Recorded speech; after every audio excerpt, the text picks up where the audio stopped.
welcome to the Everyone's a Critic movie review podcast. I'm your co-host, Bob Zerl. Hey, I met you. You are not cool. With me, as always, is professional film critic Sean Patrick. I am the smart. I am the smart. S-M-R-T. I mean S-M-A-R-R-T.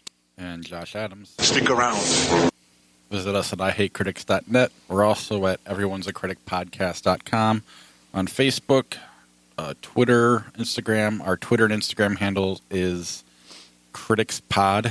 There you can check out our top fives, watch the trailers, any news we post, and all Sean's reviews, and among other things. Interact with each other as well. Interact with Jason from New Mexico. He likes to interact.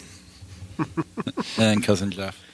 My new column, ranking the movies of 2018, will be up today, so you can get it there. Yeah, I wasn't going to do it as a column, but it's merely a list, but I'm falling way behind on it. Yeah, me too. Got it in my head. I have a draft out there, but I'm... Get it down. You're going to forget all of them. Oh, I know. I need to do it this week. All right. Once, mid-February hits, it's probably too late. And we rented a bunch of movies, too. But that's for another day. We're not going to do catch-up today. We have a busy show because of the way movies released and the Super Bowl. We'll start with the Ant-Man Wasp trailer. I don't remember if it was on the Super Bowl or not, but we posted it on our website. Thoughts? Really good. Again, Paul Rudd is so very, very good at this, and she's even better. Oh yeah. And I love that she's the badass, and he's kind of the not badass. That was nice. It works. I like this trailer a lot. Yeah, it's Ant-Man. The first one was still a lot of fun, despite maybe what it could have been. Paul Rudd is a natural at Scott Lang.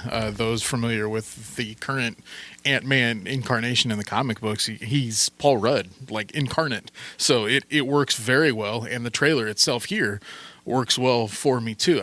I guess you could say is the unsung hero of the Marvel universe. I think even more unsung than Doctor Strange. I wonder if this movie is going to do really well sitting there in, I think it's late July or August, compared to the 3-month hangover from Infinity War. Does anyone care anymore about Marvel after Infinity War? Of course they do, but I'm curious to know how well this will do. Yeah, what does better, Black Panther or this? Black Panther. Black Panther will. It's got ticket sales that have outsold all other Marvel films. No, I agree. Well, but they all do every year, don't they? Break that record more or less.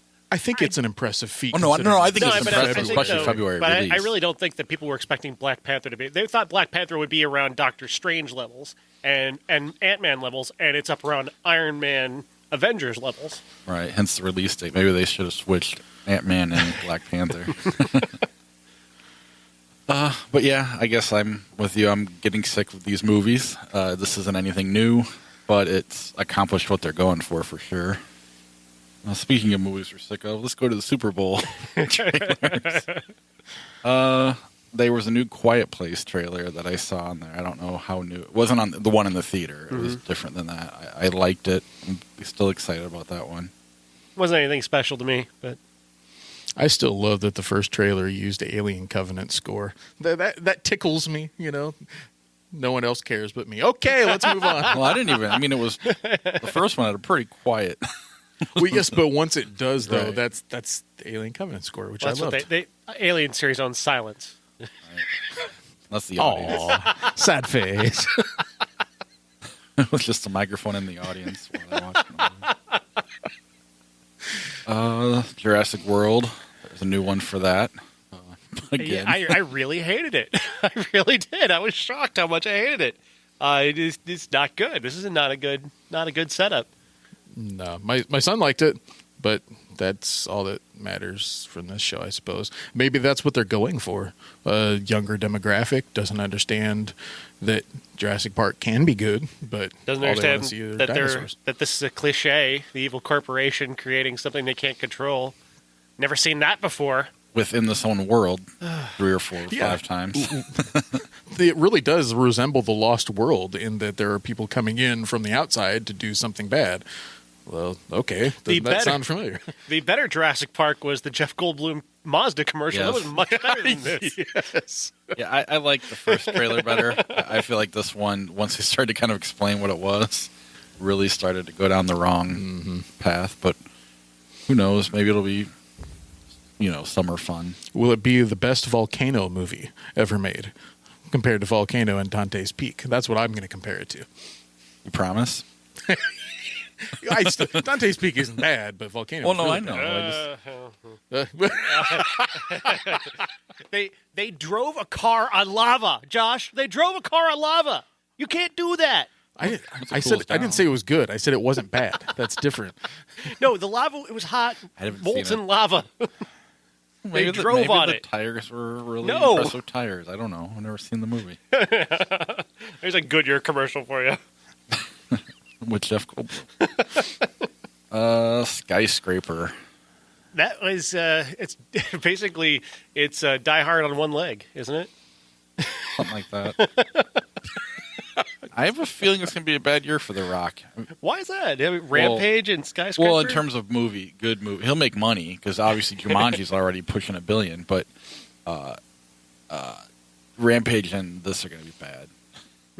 Yeah, I've got no faith in Rampage, but I kind of like this. I'm the opposite. Of course, I have nothing but joy going into Rampage. I will expect nothing and probably get nothing or a little bit above. I mean, the sky can only the limit, can only be higher than the expectation. But for the Skyscraper trailer, the people that I was in the room with said, "Wait, is this for Rampage?" No, it's not for Rampage. Wait, what is it then? Are they making a new Die Hard movie? Literally, Die Hard said, "No, they're not making another Die Hard movie." What is this? It's got to be something about skyscrapers. There are a lot of those involved. So. His family is trapped in the world's tallest building. Cool. I didn't even remember them showing the name of the movie in the trailer. I had to look it up. I don't remember seeing it in the trailer. Very end. It was a visual introduction because he's standing on top of a skyscraper. Well, I got it, but film language, Bob. the Rock movies are essentially Gerard Butler movies with The Rock in them to make them better. Ooh. Am I not wrong? Shots fired. Rock makes them better because he's not Gerard Butler, but they're just as stupid as his movies, even as... Gerard Butler couldn't do Jumanji. I'm talking about Rock movies, not ensemble cast Rock movies. Gerard Butler couldn't change a tire convincingly. Well, I understand that. That's my point, though, is you put The Rock in those falling movies, they're at least fun because of the rocks in it. It's still really, really bad. Just like, I don't know. Fast and the Furious. I forgot. I'm sorry. Somebody else said in the room, "Is this San Andreas 2?" So right, and that was another movie that, if I remember right, Sean didn't like, but he's like, The Rock made it not worth watching, but watchable. He does that. Mission Impossible Fallout. Awesome. Can't wait. Love Mission Impossible. A lot of stunts on screen already, which is kind of the hallmark of this franchise. We know, of course, of Tom Cruise hurting himself and sharing the video of him hurting himself in this. I'm still impressed by his ability to look like he did 20 years ago, more than the trailer itself. And that was commented by another person, like, wow, he still looks like he did in Jerry Maguire. Not necessarily, but it's still impressive. The inclusion of Henry Cavill's mustache in this movie is what I was most interested in. Tom Cruise, it's called Scientology magic. Ooh. I'm sure he puts side-by-side stills, you could tell. They've got a secret chamber at Scientology headquarters. You walk into it, the air sucks out of the room and takes all the age off your face. That is amazing. It also messes with your brain, though. Oh, okay. Well, you can't be without oxygen for too long. Right. Yeah, I mean, I could give two shits about this trailer. Not that it's bad. I'm not. It's a bunch of stunts. It's a cool action movie, and I'm just all action movied out. Speaking of action movied out, Avengers: Infinity War, that had a trailer. There was nothing there. No, nothing. They gave us nothing in this. Yeah. Of course, what Disney did, though, is they spent a little bit of money for 30-second spots for Ant-Man and the Wasp, one that we will hopefully talk about. Hopefully Bob will not forget about it. And this one, so that they could promise something further down the line. I mean, with them owning most major studios now, I bet they probably wanted to avoid spending so much money on marketing, so they only spent like $5 million for 30-second spots as opposed to larger trailers for minute or 2-minute spots. I can understand that, but let's just wait till May, for crying out loud. Don't bother then. Don't bother buying 30 seconds. They didn't give it. There's nothing there. There was nothing worth 30 seconds. There was nothing worth $5 million. Well, the dumb fans that don't know that Avengers Infinity War is coming out in May, then maybe they just needed a small reminder. But they don't even, I mean, with Facebook anymore, you don't even need Super Bowl ads if you're, these blockbusters that are guaranteed success movies like Ant-Man and Black Panther. Even like you were saying, Black Panther is overachieving way ahead of time, but even if it didn't, it was going to be successful, They have yet to fail in terms of box office. You've got a point. Most Super Bowl ads, they're previewed before the Super Bowl actually comes out. You can watch them beforehand, and then you can immediately see them afterwards. Yeah, not just commercial. Jason from Mexico. Yeah, right. You can see entire films right after the Super Bowl if you want. So I guess maybe the landscape is changing. That's good. Nobody needs to spend $5 million on 30 seconds of TV. So Winchester. Wait, no, I did forget something. You can check out the podcast at iTunes, Stitcher, Google Play. Bob. If you want to rate and review the show. Robert. We will read the review on the air. Patreon, ihatecritics.net/Patreon if you want to be a supporter, and we will get to those people at the end of the show. What else? He is skipping over the most important trailer. Is he not? Solo. Oh, there we go. That one, too. That one, too. There's another one? The full trailer and the teaser trailer, both with different pieces of information. Get excited, everyone. Watch the one. Did they show both on the Super Bowl? No. The 30-second website, right? TV spot, and then on Monday, yesterday, because it's Tuesday, we're recording, we got the full trailer that debuted online. Well, I mean, it looks way better than I expected it, to be honest. The TV spot got me very excited. There are some images there of a Star Destroyer coming out of a nebula, for example, that it's very neat. It's very geeky cool. And Han Solo didn't interest me as much as seeing Lando, seeing Chewie, seeing some of the visuals that this movie is going to give us. That's very exciting to me. But is it going to make the Kessel Run? Yes, absolutely. I think I just want to see the look on Bob's face. In 12 parsecs. Like, I've seen these movies and I still don't know what you're talking about. Well, the Millennium Falcon, you see, is the ship that made the Kessel Run in less than 12 parsecs. Never seen somebody's eyes split apart. I thought it was a Lego. Did you catch the controversy? Well, it's not really a controversy because nobody really cares about this guy anymore. But Jeffrey Wells of Hollywood Elsewhere was complaining that he didn't think Alden Ehrenreich was a good Han Solo because... Well, he didn't. He was coding it, but basically he said that's a Jew. Han Solo's not a Jew. What? Seriously? Well, were anybody a Jew in Star Wars? No. Is he playing a Jew in the movie, or is he just happen to be a Jew as an actor? I'm not even sure if he's Jewish or not. Ehrenreich, maybe. I guess I don't know. Sounds German. never occurred Otherwise, to I me, don't know. Was he mad about Kylo Ren too? I think because there was never a Kylo Ren before. Probably not. Wow, that's ridiculous. Of course. Yeah, horribly racist. Yeah, I like he's to a point terrible out human being. So to people that asked me off of this show, of course, and not on our Facebook page, but the people that should be coming onto our show because I'm involved, they don't, and so they ask me outside of the show what I thought of the trailer, and I said, hey, remember, this is the guy that it's documented I wanted in the role of Han Solo. And the director you wanted, too. That is not true. I'm sorry, the director I wanted. Well, why did you want Ron Howard? Just to make the whole circle of ridiculousness complete? Because then I think I can get away without seeing this one because it's just going to be a kind of a fun puff movie. You know what I'm saying? It'll just be for the Star Wars fans. It's not really going to add anything. It's just going to be the show, Bob. Well, no, I won't. There's nothing to. The Patreon listeners are going to send you there. You like to point that out for me, so I'm just making sure you know. Yes, if you'll donate the ticket price, Bob will be there. They do. They do.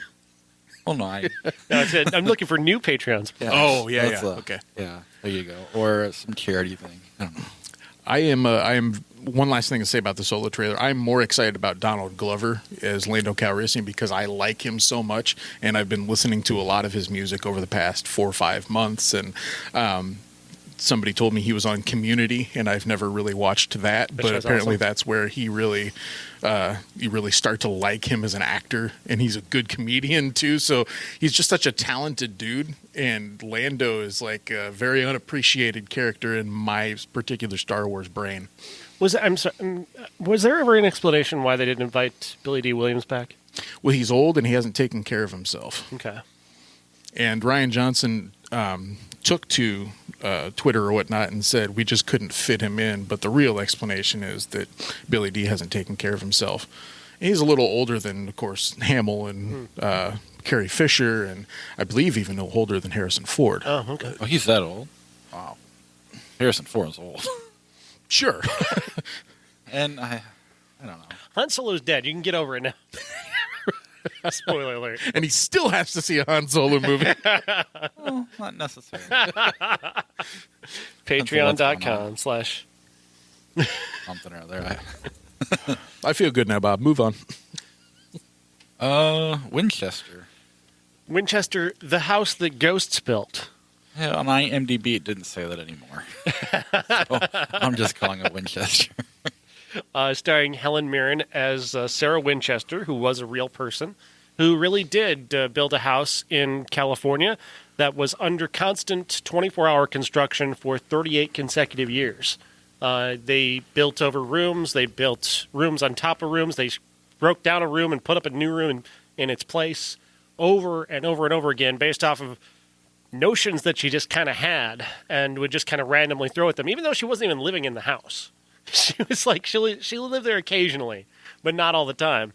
And rooms would be built, and then another room would be built next to it, and it wouldn't account for the room that was next to. So windows would go into walls, and doors would go into walls. Staircases would go up to floors. I mean, it's just complete nonsense. And the weird thing about it is, the weirdest thing about this story is that she never told anybody why she was doing it.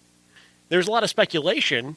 And if that's why the story that we're telling here in this movie came to be, it was that a lot of people speculated about that she got taken in by a spiritualist who told her that the people who were killed by the Winchester rifle were basically hunting down her family, and she needed to make amends by building them rooms that were locked off with 13 nails. And so she did it over and over and over again. But again, there's no proof of that. We don't know that this spiritualist existed. We don't know really any reason, but I mean, not knowing a reason creates a vacuum, and that's where you get this story.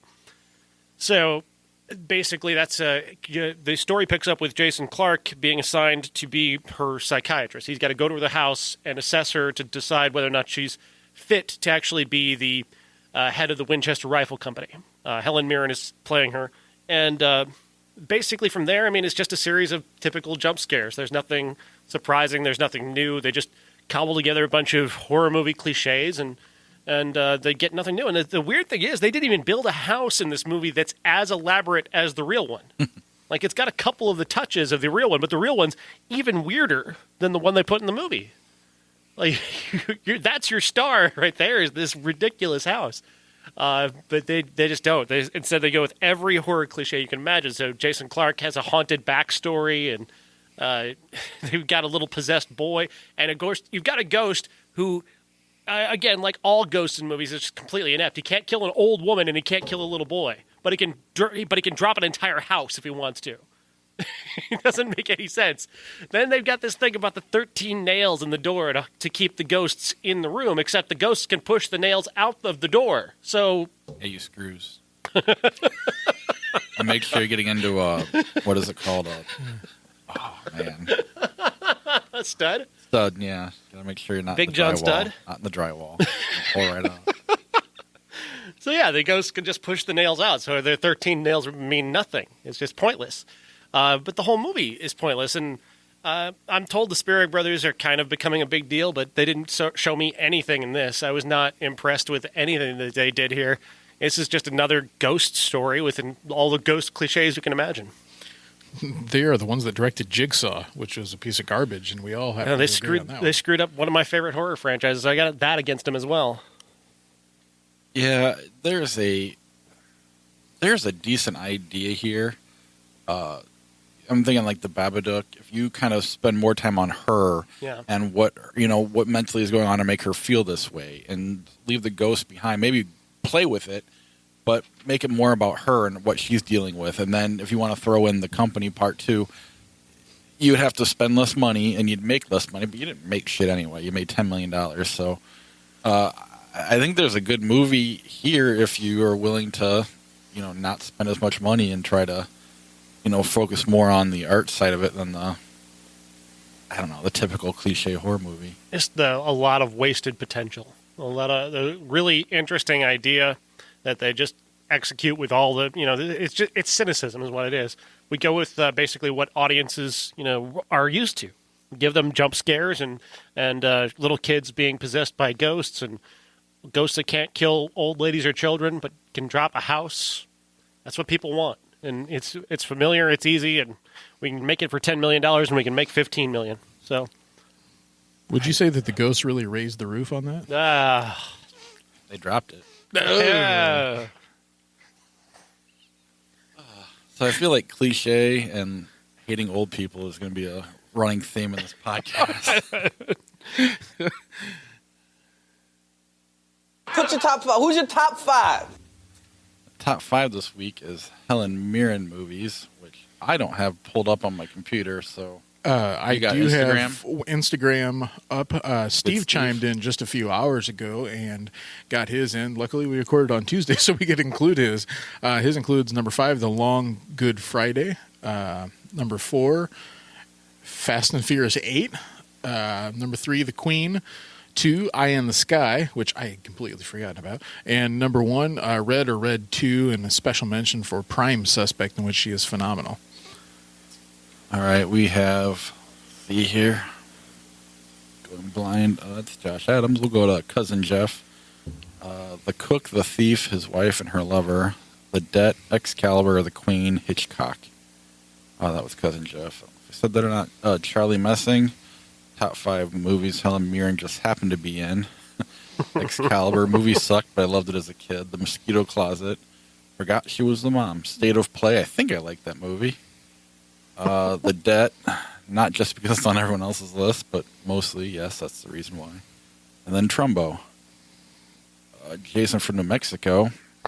This is a really good week to skip me, but I'm doing my part to help the Facebook algorithm, so thank you. He had Critical Care, The Fiendish Plot of Dr. Fu Manchu, 2010, Calendar Girls, and Red. I had a hard time coming up with 5 movies, but I found them. Actually, I did not. I only got 4 because I didn't see Winchester. So I got to take that off my list. Teaching Mrs. Tingle, I've seen that movie. Didn't like it, but saw it. Arthur, the movie, didn't like that either, but I saw it. State of Play, I don't remember, but I've seen it. And then The Pledge. Apparently she's in that. I don't know if she just is like an extra or what. I can't remember. Yeah, Helen Mirren was just an extra in that movie. I don't remember The Pledge. 20-some years in the business she was playing extra. Well, a small character. She wasn't a huge star, though, No. until recently. Are you able to see yours, Sean? Or do you need me to read it? I think I have it because I don't Yours think isn't I. on there. Josh, go ahead and read yours. Okay. Number 5, The 100-Foot Journey, the most gentle and pleasant film that Sean has ever seen. Number 4 is The Debt. 3 is 2010, the year we make contact. It was the first time I ever saw her in a movie, for that matter, at about 5 years old, and I do love that one. 2 is The Queen, and number 1 is The Mosquito Coast, which I discovered via this show a couple years ago when it turned 30, and it's really fantastic. I have number 5, Love Ranch, which was an HBO movie. Really, really great. Is that HBO Joe Pesci? movie. Yeah. Yeah, okay. Then I have Hitchcock, Trumbo. She was great in as a kind of a villain character in that movie. The Queen and The Pledge, because The Pledge I love so much. Hitchcock's good. I heard that was terrible. No, Hitchcock's actually pretty good. Oh, I'll have to check that out. Yeah, I liked it. Anthony Hopkins is a pretty good Hitchcock. That's cool. And you find out that his wife wrote most of his movies. Is that true? Yeah. That's good. The Cloverfield Paradox. Why did you guys make me watch this? You didn't have You to. didn't have to. I was going to let Josh watch it alone. And then, because we were, my wife's trying to watch this Netflix show, I don't know, Ozark or something like that. Oh, Bateman. Yeah, and I was like, well, what if we just watch Cloverfield tonight, and then we'll go back to the show starting, tomorrow. And so we watched it as well. She did not last very long. It was boring as hell. But yeah, the Cloverfield. This is not very good, is it? It's really bad, actually. And it's all, again, we're going back to Winchester. We're talking about this time, instead of ghost cliches, it's space cliches. I mean, there's pretty much every space cliche you can want in this piece of garbage. That's got Cloverfield slapped on it, even though, I mean, is there really any connection to the other movies? The prequel, is it not? Well, that's just the thing. Who the hell knows? I guess I had to watch a bunch of YouTube videos just to try and get kind of a perspective. And apparently, there's a character who's on a TV, played by a kind of a well-known actor, who is the brother. Apparently, he's got the same last name as John Goodman's character in 10 Cloverfield Lane. But he's also, they play him off like he's like a Sean Hannity type trying to cash in on. Yeah, that was Donald Logue. Donald Logue, yeah. But clearly he's... Apparently, though, he's the entire linchpin of the entire series. Yet they... And I fell asleep during his segment. I had to go back and watch it because I didn't... the YouTube videos told me he was there, and I had to go back and watch that. But am I wrong that they nodded off? They made him look like he was just a crazy idiot? Yeah, for sure. And yet he's the one who explains the whole thing. Right, he's right. he's Walter from Lebowski. You can't believe he's right the whole time.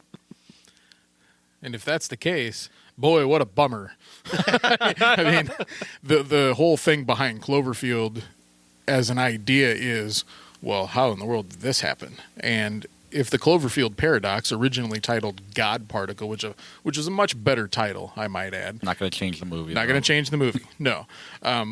There's a lot of conjecture over why this went to Netflix, and although I love the marketing aspect of it, I really do. Similar to how 10 Cloverfield Lane came out of nowhere related to this, and that was one of the most exciting moments that I've ever had in the theater, seeing that trailer, honestly. Seeing during the Super Bowl the advertisement for this and then saying, watch it right after the game. I mean, I was legitimately excited about this movie with its connection to Cloverfield and the hope that it was going to explain something about the first two films that was meaningful. All it really does is explain pseudoscience to you in a way that is incredibly typical and not new. Yes, it looks great. It has good production value, but I think it does. I mean, but that doesn't matter. Ultimately, Event Horizon had good production value too, and that's a terrible, terrible movie. We just talked about it over Christmas time. None of these things matter if they look good and don't give you anything. And where J.J. Abrams and his entire brethren, his directing tree, if you will, where they fail is when they try and give you science, because they can't. They never can, and they try really hard to just have fun with your movie. This one tries to be way too science-y and try and they throw in Higgs boson at some point during this film as if, when we mentioned this, that makes us...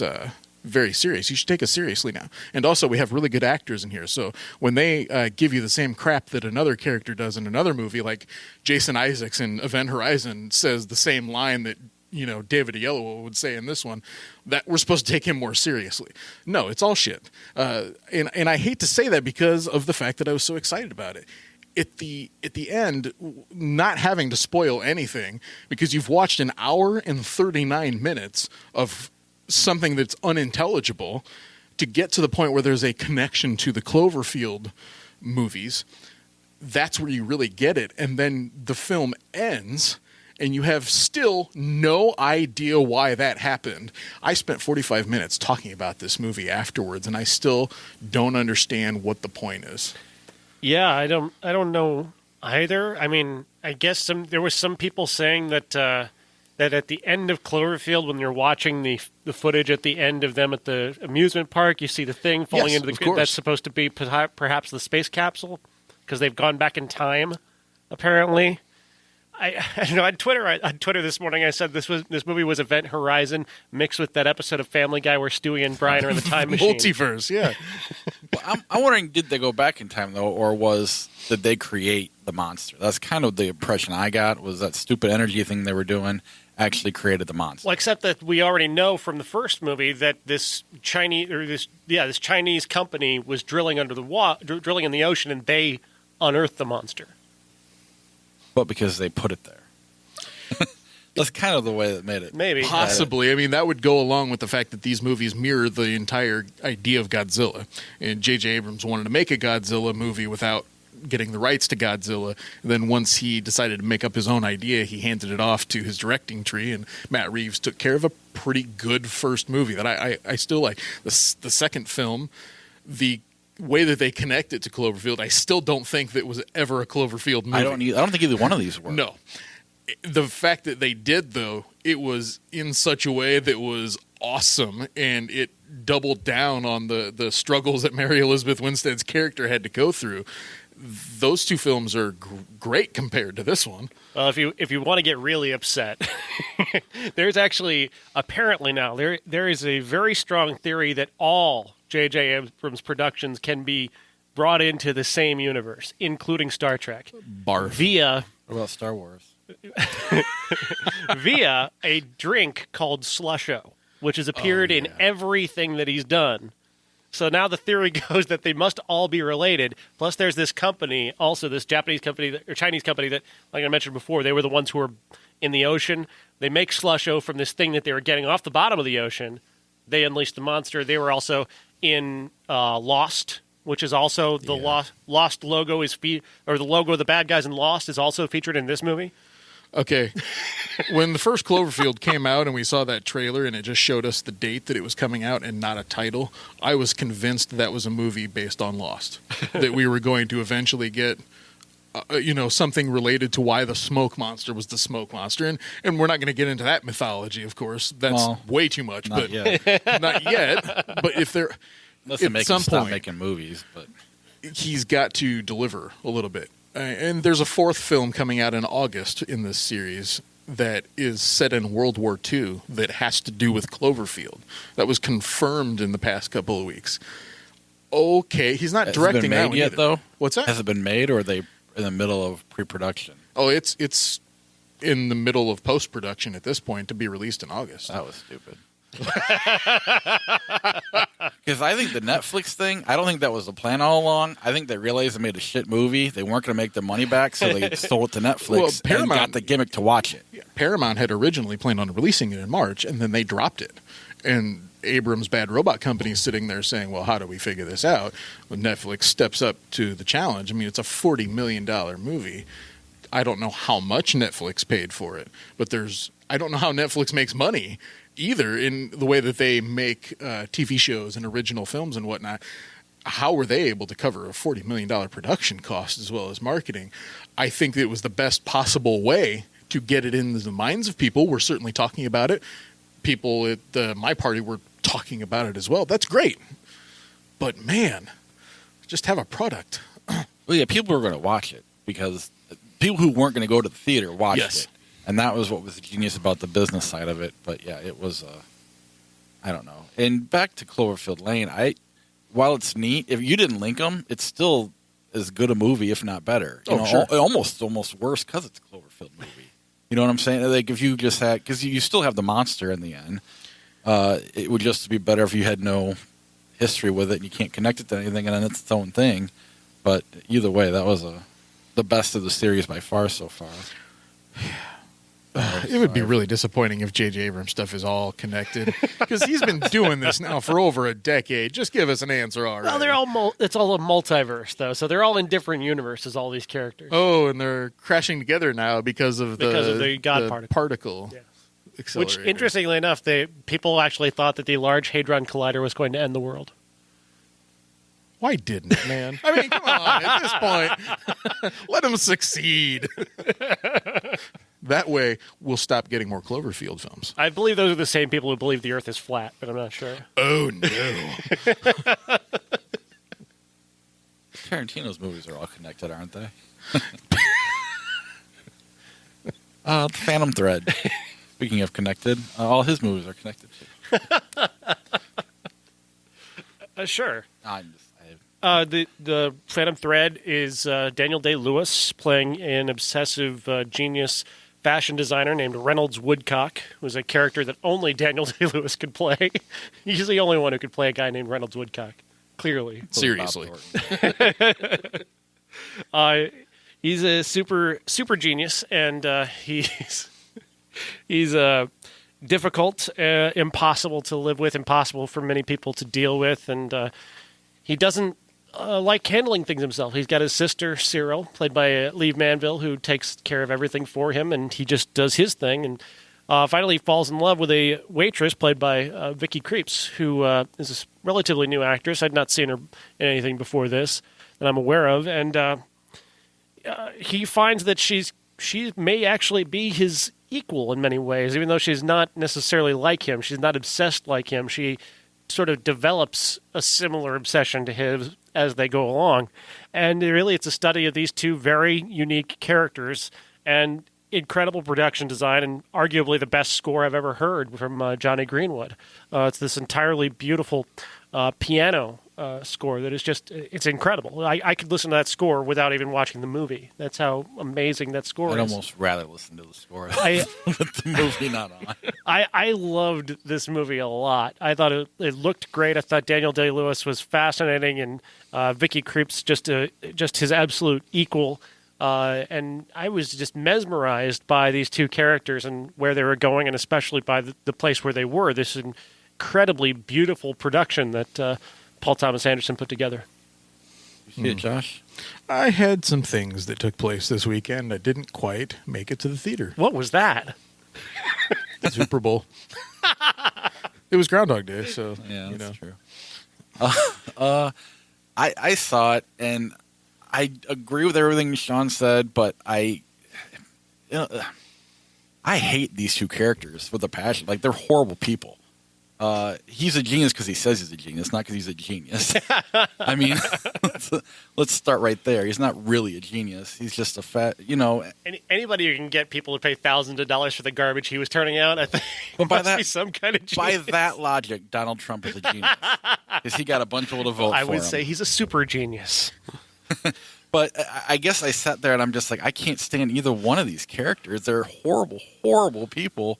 And despite everything, the score being great, the production being great, the acting was phenomenal. That young actress is like a young Julianne Moore meets Meryl Streep. I mean, she really looked like kind of a combination of the two of them at a younger age. But I just, the whole time, I'm just like, I cannot stand this guy and I cannot stand her. And they don't do anything to change that at all. I don't think they could. And so I guess I kind of had a little bit of that Wolf of Wall Street feel to this movie.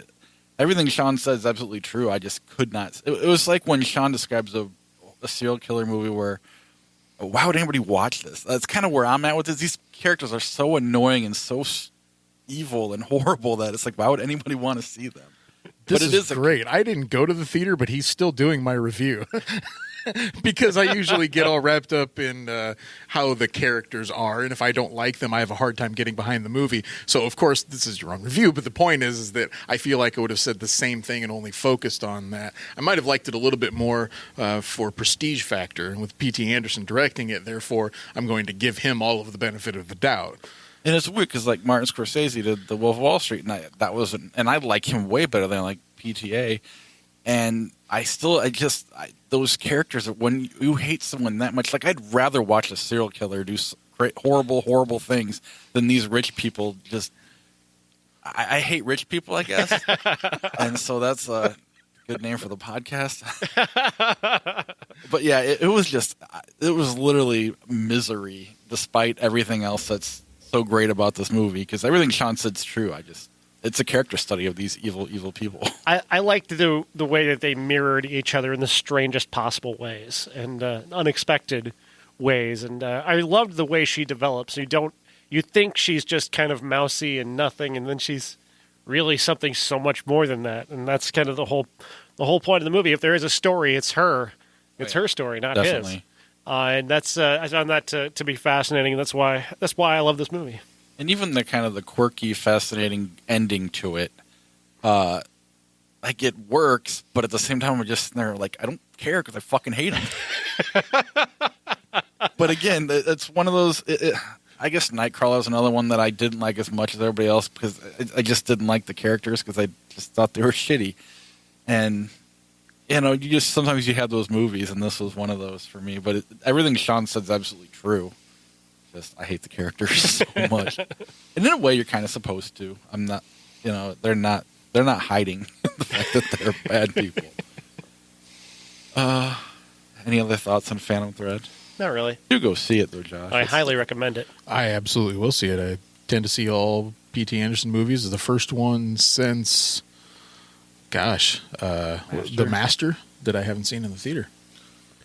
Ladies and gentlemen, this is the main event for the linear, legitimate, and universally recognized, undisputed Classic. You're going to get two classics this week that are like polar, like different spectrums of the classic world. One's a classic because of a genre, one's a classic because it's a classic. We're with Paul Thomas Anderson, so Boogie Nights. I'd never seen it, so it's free on Netflix, and we've been waiting for Phantom Thread to come out for like a month. So we watched Boogie Nights a long time ago, and we're prepared for this week to finally happen. Yeah, Boogie Nights tells the story of a young kid played by Mark Wahlberg who, innocent teenager going nowhere, gets somebody. Basically, they find out that he has a giant dick, and this porn producer finds out about it, Burt Reynolds, and decides to put him in movies. Doesn't because you don't need to act in these movies; you just need to fuck. And Dirk Diggler can do that. So there you go. And this is just the story of a whole bunch of different characters. It centers on Dirk Diggler and Mark Wahlberg, but really there's a lot of really amazing characters in this movie that each get a moment. You've got Burt Reynolds as the producer, Julianne Moore as the older porn star, Heather Graham as the younger female porn star, John C. Reilly, who steals every single moment of this movie, and so many more. Alfred Molina has a small role. Thomas Jane. It's so amazing. And then Philip Seymour Hoffman, so sad and creepy. Yeah. And he goes from Brandt to this so brilliantly, like Brandt from Lebowski, and then this, two completely unusual characters. That's why he was so amazing, and so why we miss him so much. And that fucking Bill Macy, my God. He's married to a porn star, a real life porn star, actually, and she's just through the movie. She's just fucking other guys right in front of him, just throughout the entire movie, and it's just horrifying to watch. I think this movie is pretty damn incredible. The style, the setting is amazing. The humor of it, how innocent it makes pornography seem early on, and then of course it takes that downward sort of dark turn near the end. But I thought this movie was incredible. I still think it's incredible. Yeah, this was one of the first movies of its kind that I saw in the theater. Not that at 19 I hadn't seen something like this before, but this was the first movie that I almost had to leave the theater for because my date at the time was bawling and couldn't handle it towards the end. And she did leave and waited in the lobby for me. Because it got so depressingly intense towards the end. And there's a good reason for that, though. Narratively, it works just fine for me. There's going to be a dark path. It's not you don't necessarily find a lot of porn stars, especially in the setting that this is in the 1970s or early 80s, having super happy lives after they get out of the industry. Okay, there certainly are some, and famously, you can talk about Ron Jeremy. He's still in the public eye. Okay, that's fine. But this movie, I think, is less about the porn industry per se. It's more about the lives of people in the late 70s, early 80s, and the laissez-faire way that they approached everything. From that perspective, they nail it. Julianne Moore's quest to get her children back in this movie is something else. Don Cheadle playing this guy who's really earnest as Buck is incredible in this. Burt Reynolds, he's slimy, but he's really looking for that purity of porn. And for what cinema. It's worth, sure, this is cinema. Okay, for what it's worth, his character is certainly a great character considering what he's going for. I can handle that just fine. Luis Guzman is even in this movie in a great bit role. What I take from this, though, is the style, the music, the substance of P.T. Anderson too. It's not just a movie about porn with some naked people in it. Okay, this is a really richly detailed film with a whole bunch of interesting character moments in it. It mirrors, of course, what he's going to do with Magnolia 2 years later, at least from our end. Yeah, mirrors a lot better. Mirror is not a good word, actually. It's more like a dark wall. So Bob, where did you come down? from this? With Paul Thomas Anderson, it's weird for me. It's like every other movie I like a lot. Like, I like this, hated the next one. Like Punch Drunk Love. I liked Inherent Vice. Didn't like Master. What I thought of Phantom Thread. As good as it is. I mean, even Magnolia. There's great elements to it. It bugs me because it's so pretentious and unnecessary at times. But this one is like, you keep saying it's not about the porn industry. It's as much about the porn industry as Pulp Fiction is about hitmen. It's Sure. And I would put it, it's kind of Pulp Fiction-y, Goodfellas-y. It's in that type of movie. I would say a step down from those, maybe half a step down from those, but it's still very, very good. And I'd like to see it more because I think it's kind of one of those movies. Like, because I've seen Goodfellas and Pulp Fiction a million times, Big Lebowski. This seems like it could get better with the more you repeat viewings, because it's the type, like everything you said, the music, the acting, just the interaction, everything was just kind of perfect in this movie. And I think I just need to see it a bunch more times because it's that type of movie. It's such a well-written film, too. I mean, you can pull quotes out of this film like you could Pulp Fiction or Goodfellas, even. That's just how well it's written. Heather Graham she's never been better, and that's not just because she's naked on screen a lot. And Roller Girl is one of the more fantastic film characters, if that's what you're going to see films for. Right. Somebody in college dressing up as Roller Girl for a Halloween party was that she was a star. We'll say that. Will you define or explain how she dressed? Yes, pigtails, a very tight shirt, the boy short type shorts, and high socks with actual roller skates. It was a dead on comparison for somebody that already looked like Heather Graham. So it was a great costume. There was no removal of anything involved. That's what I was hoping for. That would have been fantastic. But your idea that this would get better with repeat viewings, in my opinion, it does. Absolutely. That first time, it was kind of like a shocking moment, is something that was more in its infancy for me, seeing more adult films, not adult films, but adult type films. It does enrich itself with subsequent viewings. I kind of want to see that movie that Dirk and his partner are making. Yeah. I want to see that. Chest Rockwell. That's what, yeah. I want to see that movie. And this, he started making this movie, like he made a VHS version of this movie when he was a kid, didn't he? Paul Thomas, like in high school or something like that. Yeah, I think it's on YouTube or something like that. Like he tried to make this movie multiple times as, just like us hanging out as teenagers trying to make our own movie, and just kind of gradually wrote it and grew it from there and finally made it like 15 years later. Yeah, I mean, I think the fact that it's so quotable and having only seen it once, that's another reason why I think repeat viewings. But yeah, I'm glad I finally was able to check it off the list, and hopefully I will continue to keep watching it despite the lack of time to watch movies now that we have a movie podcast. P.T. Anderson almost brought back Burt Reynolds.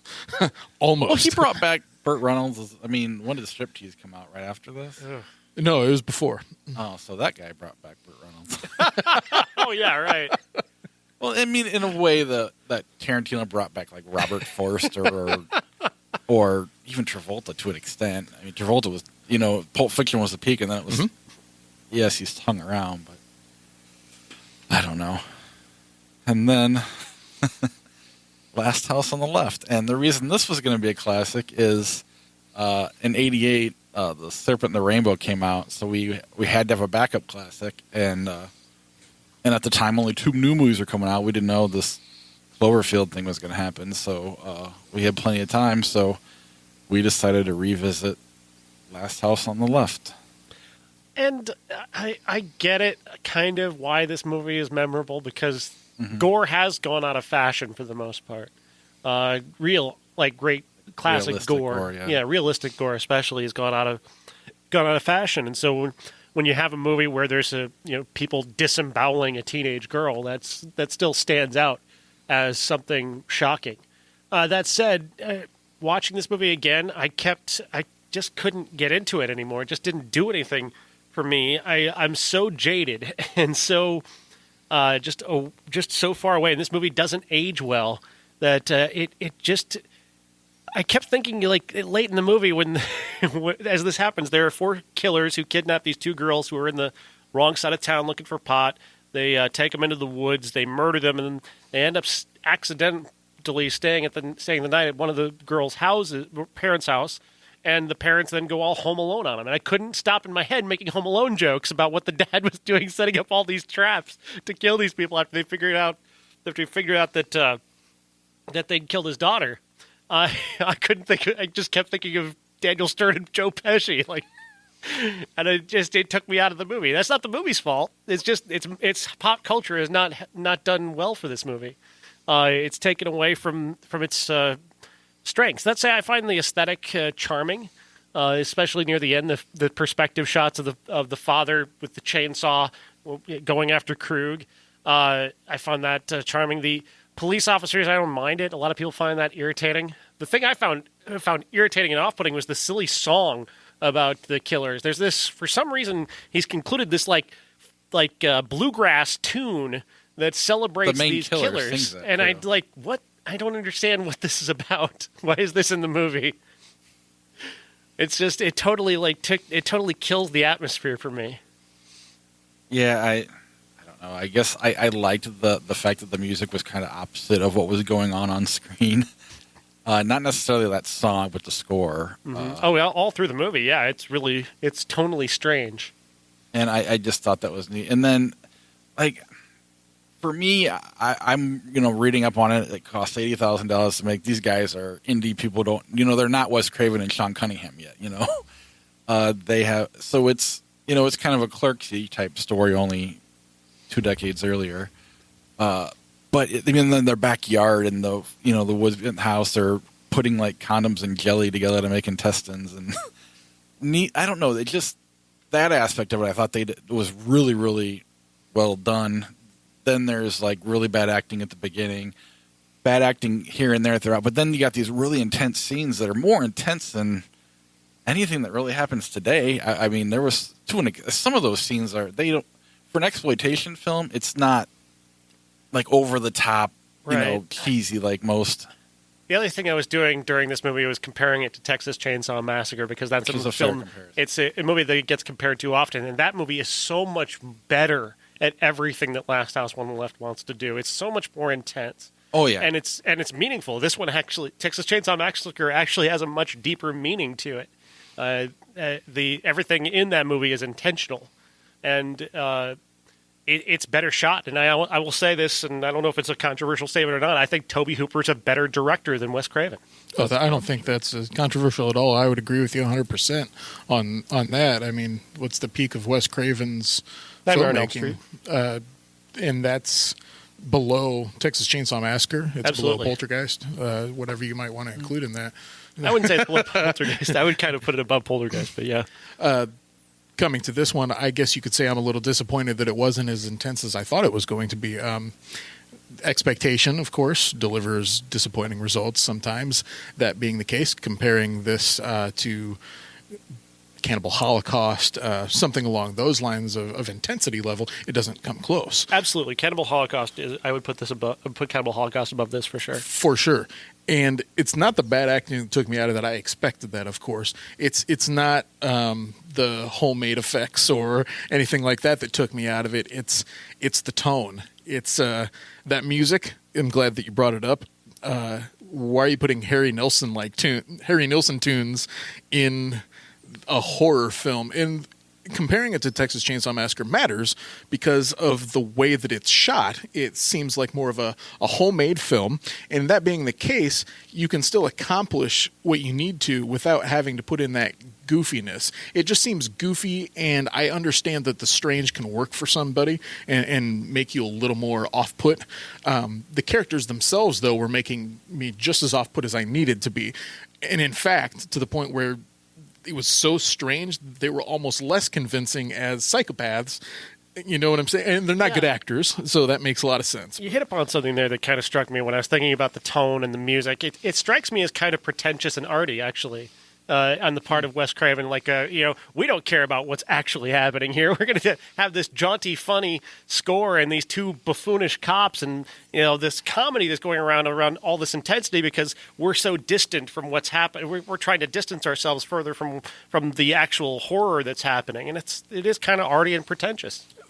The idea of the policemen and whatnot not being there when it matters, and the parents sending her off to do her thing, and the father saying, like, let her have a fling, that kind of laissez-faire parenting. I thought that there was maybe a point that he was trying to make there, in that our children are being taken from us because we're not hands-on enough, but I don't think that that's what he was trying to say. I feel like it was incidental as opposed to intentional. That's where it misses the mark for me, and it has nothing to do, like, I was watching this and I'm cool with it, whereas a project like The Hills Have Eyes I hated and will always hate. It's important to mention that because it's Wes Craven, but I was into the film to watch it till the end, but I just can't call it a classic, and it definitely didn't meet my expectations. And not having a point is certainly part of, again, that arty pretentiousness. We're as distant from the horrible violence as we possibly can be. I will disagree with the not having a point. I think it has the same point as Texas Chainsaw Massacre, and I think it's intentional. I don't think it's as good, but I do think it's kind of the death of the hippie dream, and they did it before Texas Chainsaw Massacre did, and at the time it worked. It was something, Texas Chainsaw Massacre went and proved you didn't need all the gore to make it, it's almost like you said, more intense than without the gore, and with the way they use the camera to make it intense, as opposed to just awkward things happening. And I guess I'm also putting myself back in the time. This was kind of the first movie to do what it was doing, because it did come out before Texas Chainsaw Massacre. And when you think about it as an exploitation level, where that was just all campy, over the top stuff, this, other than the cops, at the time wasn't that campy. It was almost more in your face, and it was so for the time, I definitely get why, people, especially like Roger Ebert, loved this movie for whatever reason. Although I don't think he was watching that closely, because in his review, he said that the father killed everybody, and that's not true. Although he did go back. The wife killed the weasel by biting his dick off. Yes, he did. Pretty cool. But he did go back, and I listened to a YouTube video of Siskel and Ebert where they brought back classic horror movies, and they fought over this one. Yeah. And Siskel hated it. And it was kind of like us in Phantom Thread, only, they agreed. He just didn't find the charm, and he didn't like Ebert really liked the creative killings. And again, he reviewed it in '71 when it came out or whatever. So there's but I do think all that's intentional. I don't think it was just because. It would have to be intentional, otherwise he's a psychopath. It's got to be an intentional. The death of the hippie dream kind of thing. I do think that, because I've watched a billion documentaries on this, and they've all, Wes Craven, they've said that. I agree that it's not nearly as well done as Texas Chainsaw Massacre, and they make it just more. I don't know. Everything they do about it's perfect in that movie. This definitely has holes, and it does not stand the test of time well. But I get why people would call it a classic in that arena. But I'm not gonna. I think I don't hate this movie, right? And I appreciate some aspects of it. Like I said, I think the shooting style is charming. Not unlike, say, an Evil Dead in a way. That kind of homemade aesthetic is pretty great. I think time, for the most part, has just not been kind to it in terms of just what's come after it has not shown well upon it. It doesn't age well. Like I said, it's not his fault that Home Alone came along. It's not his fault that happened, and it's not his fault that Texas Chainsaw Massacre came along after it and did it better. Way better. Way better. So I think a lot of it has to do with just the perspective of time. Maybe if I was there in 71 and saw it, I would maybe feel a lot different about it. Right. The scene in question, the biting scene, there's a small moment that I don't know if it was meant to remain on film or not, where she is closer to the water, and then all of a sudden, The belt buckle. she kind of tosses it into the water, and I was like, "Oh, there's your money shot right there, so to speak." That's get a little closer on that instead of just making it. Well, that's the off-screen funny almost. thing about it is there are missing scenes that because it was a exploitation film that, like, you know, the Grindhouse, they were cutting. Mm-hmm. There is not an actual original cut left because people were taking. So that may have been there.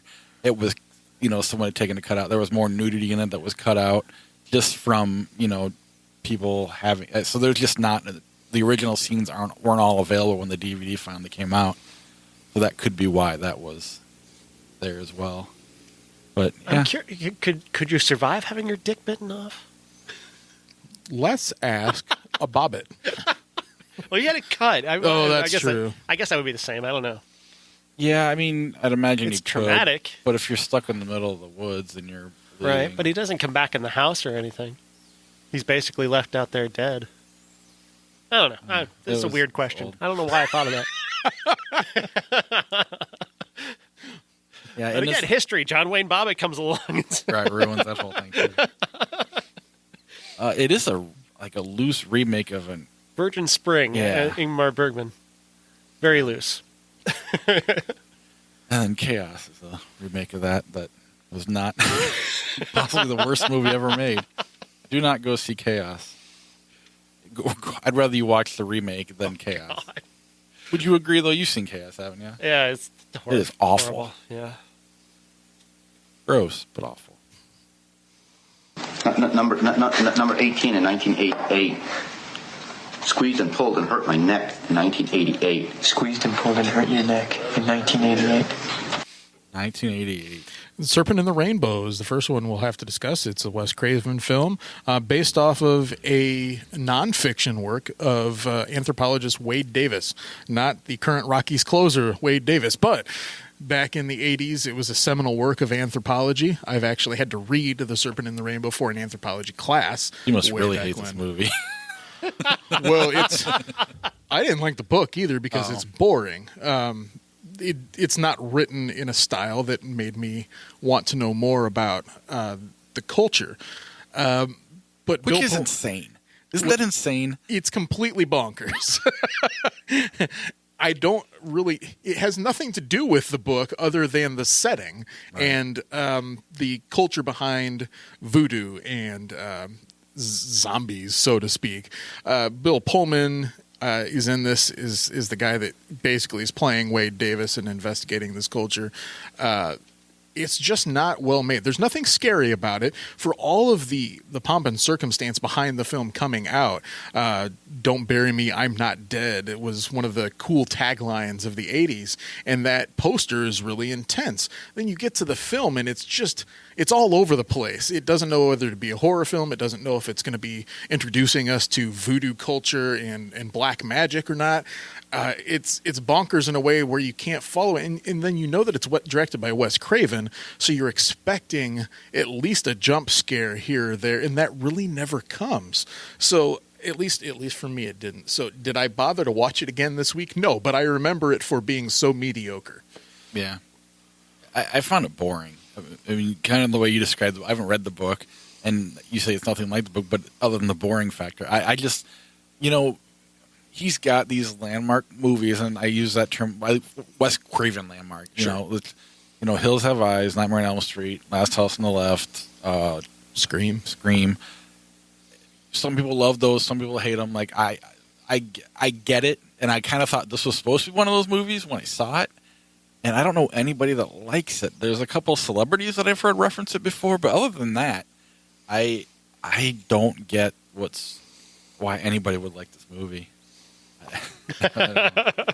I've not seen this one in a very long time, so I have no memory of it. Oh, you want to borrow the? I got it down here somewhere. Jason from New Mexico inadvertently bought it for us. The Snake is a better film than Serpent in the Rainbow by far. in terms of enjoyability level. Is not boring. Yeah, and even like Phantom Thread, at least I was invested in my hate. This was just like, oh my God, end. Yes, for sure. Speaking of Phantom Thread and Daniel Day-Lewis, movie that I didn't get to, the only one of this week that I haven't seen, The Unbearable Lightness of Being. And I've always known of this movie because of the title being so interesting to me for whatever reason. Also stars Lena Olin and Juliette Binoche, directed by Philip Kaufman. He of the producer and co-writer, I think, of the first couple Indiana Jones films, for what that matters. But I haven't seen it. I have a feeling that you have. I have, and it's a remarkable film. It's Daniel Day-Lewis playing a guy named Tomas who lives in Prague, and he lives a life not unlike actually of Reynolds Woodcock in many ways. He sort of doesn't believe in relationships. He wants to just have women to have them sexually and then be done with them. And he ends up breaking that when he meets Juliette Binoche and begins to fall in love with her amidst the chaos of the Russian takeover of Czechoslovakia. And pretty remarkable film, exceptionally well made. The idea here of The Unbearable Lightness of Being is that you try and avoid connecting with other people too deeply so you can just continue to have your lightness, to be able to move from place to place without having to worry about someone else. And that he takes on her and his love for her, for Juliette Binoche's character, kind of tethers him to the world, and he hates that. And so he's going to screw it up as best he can by going out and having sex with someone else, like Lena Olin. Oh, I just thought to rename the movie because he was in it and being all character-y. In theory, this was before his method acting. In theory. When did that Left Foot movie? A year later.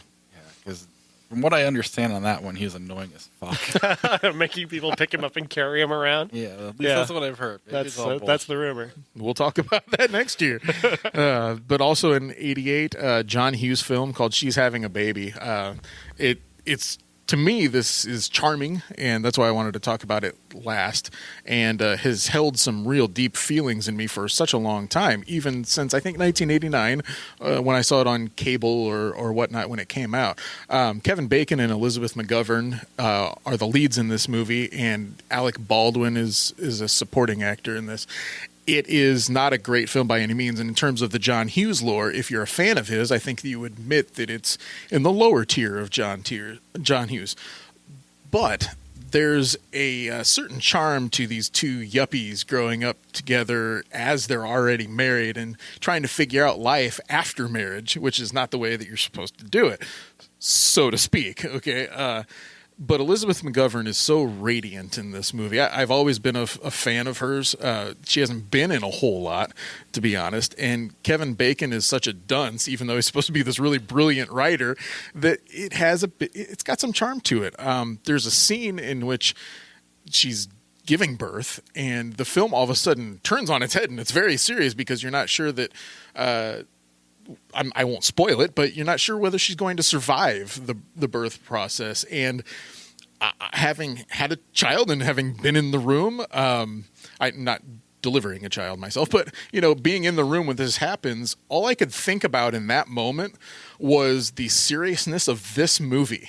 Seriously, and watch her and make sure that nothing bad happens here. Am I going to get ushered out of the room like Kevin Bacon was or something like that? I had that on my mind the whole time. And so for the staying power of this film is, in my mind, not culturally relevant, but it is personally relevant. It's Kevin Smith's favorite John Hughes movie. No kidding. I think it's probably John Hughes at his best working with adults. He works better with teenagers for me. Yeah. Well, Planes, Trains, and Automobiles is better than this. But then again, we've disagreed on that. I'll disagree with that one, yes. Yeah, I don't remember this one other than... I know I've seen it on cable way back when, but I have no... Was I this have how, this at home. You can borrow it from me. Was this how he got Kevin Bacon to be in Planes, Trains, and Automobiles? Good question. Clearly, they were filming at the same time because Planes, Trains came out in November of the prior year, and this is February. That completely unnecessary cameo that doesn't make any sense. No, it doesn't. Was he a big star at that point? He'd done Footloose. Footloose, but I mean, that was one movie. I would say that Footloose was a large enough hit that he would be recognized in that I movie. suppose that's probably his biggest starring movie, isn't it? Up until this point. After that, he just kind of became a character guy. Yeah. Anything else on 88? All right. Bigger week next week, I guess. Action Jackson. Can't wait. Hard Weathers. What comes out? What's the 50 Shades Freed. Twilight fan fiction. That comes out. What else am I? 1514 Paris, directed by Clint Eastwood, and Peter Rabbit, unfortunately. What That if it's trailer good? looks so terrible. It just looks god-awful. Well, the bar is being lowered. Yeah, so because of that, we're going to kind of combine 50 Shades and Clint Eastwood. And Peter Rabbit. No, I don't know. Is there a rabbit in Play Misty for me? we'll find out. Play Misty for me will be the classic next week. We may be using the term classic loosely, but it was on Fox a lot in like early 90s, late 80s. I think it's effective, and I believe it's Clint Eastwood's first directorial effort. Well, right, but it just, whenever you hear Clint Eastwood, this is probably not in the top 20 from things with his name attached to it. For most people, maybe for you it is, but for just... He's done a lot of stuff, so it's hard. The only time I've ever heard this movie mentioned was on TV in a commercial. And then our top 5 will be movie rabbits or bunnies or whatever. So, if you think that you couldn't get very far on a top 5 for movie bunnies, just think about it for a little bit. Do a search. Trust me, you can get 5. Maybe not 5 favorites, but 5. Oh, you can get... We got more than 5 just saying them out loud. Yeah. And that was with, for the most part, good movies that we mentioned. Mostly. There's a couple bad ones in there. Let's see. So that's what comes out next week. Action Jackson as well in the 80s. I do want to thank our Patreon supporters before we go. I actually printed out a list so I didn't forget anybody this week. Look at that. I didn't know I had this. Patreon's pretty cool. Like you can put, like I know we're doing a bonus episode coming up, and I didn't know how we were going to do it. Like, how do you hide it from the non-Patreon supporters? And I found out how. Nice. Good. You can do it on the Patreon website. I should probably go there more often. But I want to thank our character actor, our key grip, Charles Messing.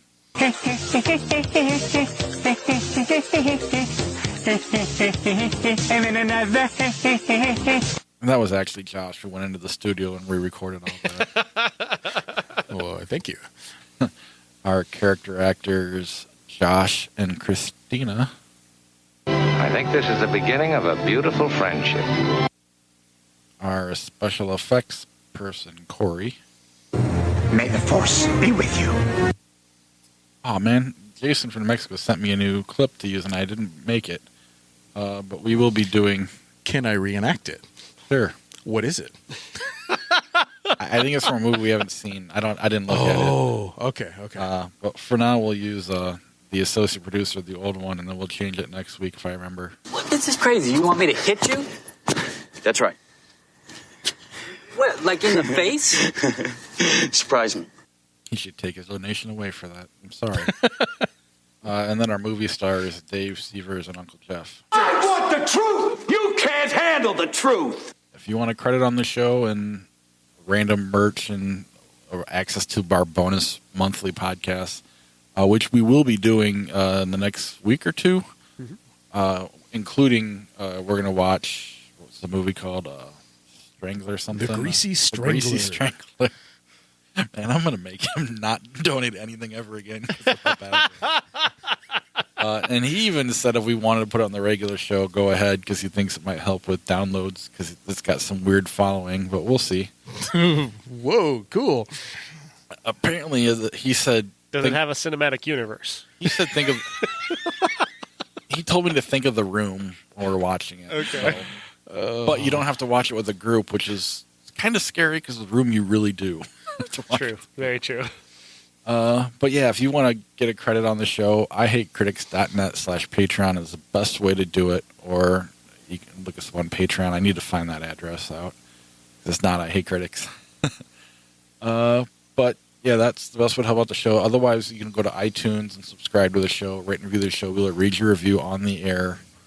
Otherwise, how are we on time? Ooh, we are going long. We'll do a mini flick chart after the credits. That ought to do it. Thanks very much, Ray. And we're the three best friends that anybody could have. We're the three best friends that anyone could have. We're the three best friends that anyone can have. And we'll never, ever, ever, ever, ever leave each other. We're the best three friends that anybody can have. I mean, the three best friends that anybody can have. That's right, the three best friends that anybody can have. All right, let's try to re-rank Boogie Nights. I figure that one's more worth ranking than Last House on the Left. Boogie Nights or Galaxy Quest? Boogie Nights. Agreed. Yes. Let's see how long this goes. Boogie Nights or Inception? I really like Inception. It's Boogie Nights for me, but again, I've had a horrible Inception experience. It's Boogie Nights for me as well. All right. Sean doesn't have to decide. Boogie Nights or Eyes Wide Shut? Eyes Wide Shut. Eyes Wide Shut. It's tough, but I still think I'd lean Boogie Nights. Although we need to eventually bring that to the show as well. Boogie Nights or The Dark Knight? The Dark Knight. Dark Knight. I think I'd go Boogie Nights, but again, they're close. Ooh, Boogie Nights or Lethal Weapon? Boogie Nights. Oh, man. Oh, this is hard. It's Boogie Nights. Yeah, if I'm going to put Boogie Nights up there with Pulp Fiction and Goodfellas, I gotta put it over Lethal Weapon. Oh, this one's for Josh. Boogie Nights or Naked Gun? Boogie Nights. Naked Gun. Boogie Nights. Fly that Going by my flag, rankings. Boogie Nights or Notting Hill? Boogie Nights. Agreed. We're up to 122. Boogie Nights or Ghost? Boogie Nights. Agreed. This movie's climbing the charts. Boogie Nights or The Usual Suspects? Boogie Nights. Agreed. Man, Kevin Spacey hasn't helped that one. Yeah, I agree. Really, we got to stop. Dark Knight is 117. Boogie Nights is at 118. Okay. Possible, I guess. I don't know. What's above it, real quick, before I let everybody go? The Blues Brothers is ahead of it. Watchmen's ahead of it. Gran Torino, The Prestige, Truman Show, The Birds, Sixth Sense. Those are the ones closely. I would put Boogie Nights ahead of all of those except The Sixth Sense. Or I would stop at The Birds. Yeah, well, Blues Brothers and Watchmen's ahead of both of those. Which doesn't make any and sense. And Dark Knight's at all. behind all those as well. It really doesn't make What's any your sense. algorithm? When you guys aren't here. That's not true at all. All right, bye.